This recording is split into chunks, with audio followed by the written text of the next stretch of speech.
Okay, now let's go potty. Come on.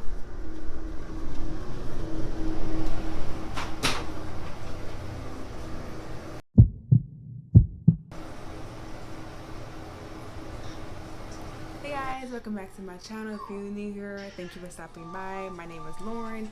So today I'm going to basically show you 10 tricks and tips that I've learned to help get my son potty trained before he is 3. Now I know that may seem like 3 years old he should have been potty trained.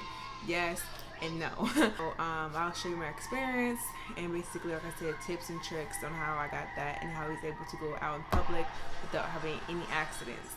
So if you see me looking down an iPad, that's just because I wrote some notes. So yeah, let's get into the video here. Also, side note, if you hear like cartoon music, that's Noah. He's in the bed. I just gave him a bath, so he's like whining now. So FYI.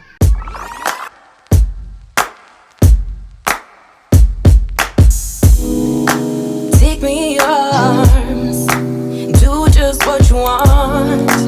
You're the one I trust.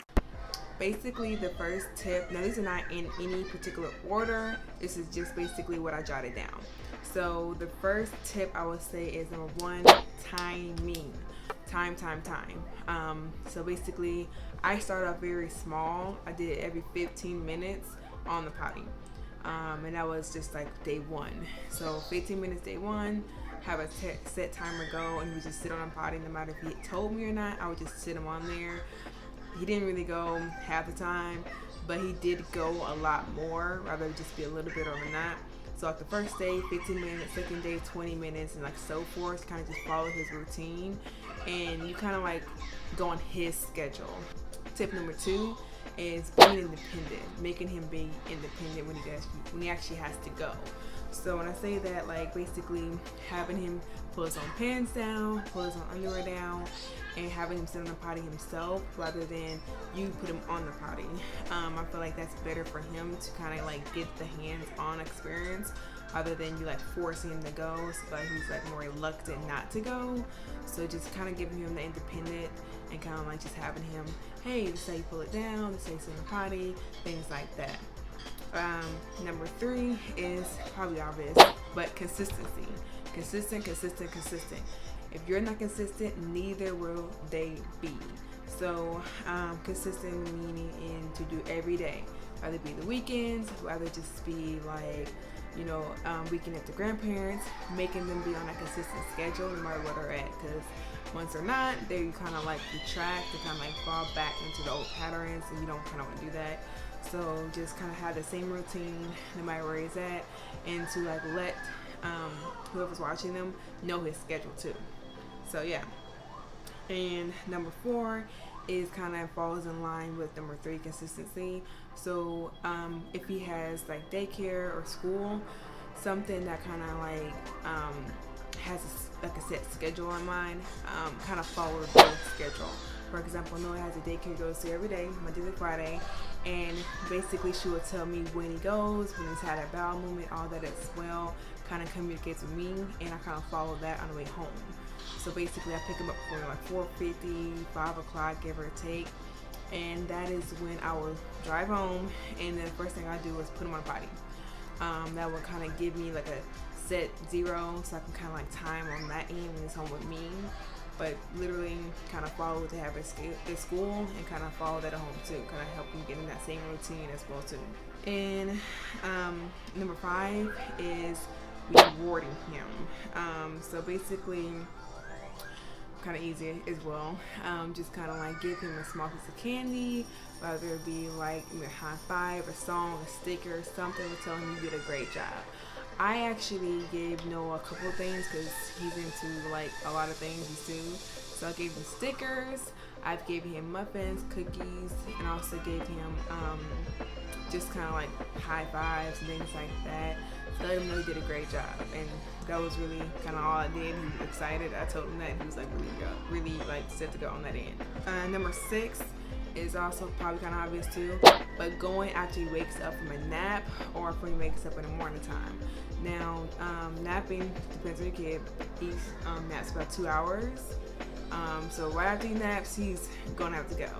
Also, this is something I learned because I have a son. Tip number 7 is going with his dad. Now, his dad and me are obviously trying to get around the whole pull-up stage. So obviously, I'm a woman, so Noah goes with his dad a lot more than I go with him, because his dad is going to help him when it comes to sitting down on the toilet. How do I say this? Get him better at aiming in the toilet, and also just kind of give him that one-on-one that father and sons that have that I just really can't do because I don't have the same parts as my son. So I feel like once he goes with someone that he is familiar with, like his dad, even when my boyfriend Shepard goes, he'll kind of like tag him in there and kind of show him just what he does. He can kind of learn as well too. So that's a very good tip.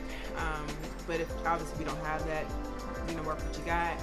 But we do use it to our advantage, because I've tried to go with him and stand up and pee. No. Send it to daddy. Tip number 8 is don't be afraid to take them out into public with underwear. I kind of just started doing that because I was like, I'm not taking him out, and he has a boo-boo accident, pees, and has that whole meltdown and have to rush home. But I figured a way to do it is basically doing like a 20-minute run, rather than being like down the street to go get like medicine or quick run to Walmart. It was really like in and out. So I had an extra pair of clothes always with me when I did this, and it was kind of just still keeping that time and that schedule. And then sometimes I had longer times out. I would take them to the public bathroom to get more used to the sounds of the flushing, the bigger stalls, all that, because there are going to be times where I can't rush home and you have to use the public bathroom. So don't be afraid to take them out, and don't be afraid to have the accident, because they're going to come. Trust me. So tip number 9 is basically give him more water if he's not going as much, or give him something that kind of makes him go, whether that be water, juice. His doctor said to give him like Miralax, but I was like, girl, no. I'll just kind of do the old-fashioned way, to give him some water or something to kind of help him go. Whether juice for him makes him go poop, so I'll give him that in case he's like stopped up. But give him more so he can kind of use more and kind of go more frequently if he's not going enough, or kind of get him more used to going if he kind of like has more in his system. So yeah. And tip number 10, the last tip I would say is basically to have him look into the potty when he goes potty. I say this because when my son, when he does something, he's a visual person. He likes to see it, he likes to touch it, he likes to do all that. Touch it, feel it, smell it. So when he sees the boo-boo, he'll be like, Mommy, I boo-boo. Something like that. And I think that helps him knows, like, okay, this is what I gotta do in the potty. This is what it looks like. This is where it goes. Let me do this more often. So seeing it helps him better to put the 2 and 2 together, rather than just seeing it go down and flushing right away. And then also kind of like helping him wipe himself. I use the flushable wipes, which I'll probably put somewhere. But like flush wipes, so that I can just pick up from Walmart and have it down right by the toilet where the toilet paper is. He can grab it himself, kind of get him into the swing wiping his like butt. He's always going to need help because he's 2, so help him with that. But definitely let him see what he's done to kind of help him congratulate himself, to let him know, okay, I've done it, I've seen it, this is what I gotta do. So yeah, those are the 10 tricks I have, and basically the 10 experiences I've dealt with when it comes to potty training my son. Again, I'm a working mom, so I feel like if you use these 10 tricks, you can get your son or daughter to get it in underwear at no problem. This probably took about a month for me to get this set schedule. You are going to have some fails, and you are going to have some headaches. I have some, I still deal with them to today, but it's just the way of life. So I don't make this video any longer than I already made as well. So if you don't like these how-to videos, kind of like what experience I have with my son, because I have a lot. I'm a first-time mommy and I'm 25, so a lot of stuff I'm going through. So yeah, if you don't like these type of videos, let me know. And I'm sorry this took so long. I'm really busy with work and I haven't seen like a video here lately. So yeah. Anyway, stop rambling, Lauren. Go ahead and like, comment, and subscribe, and I'll see you guys next video. Bye.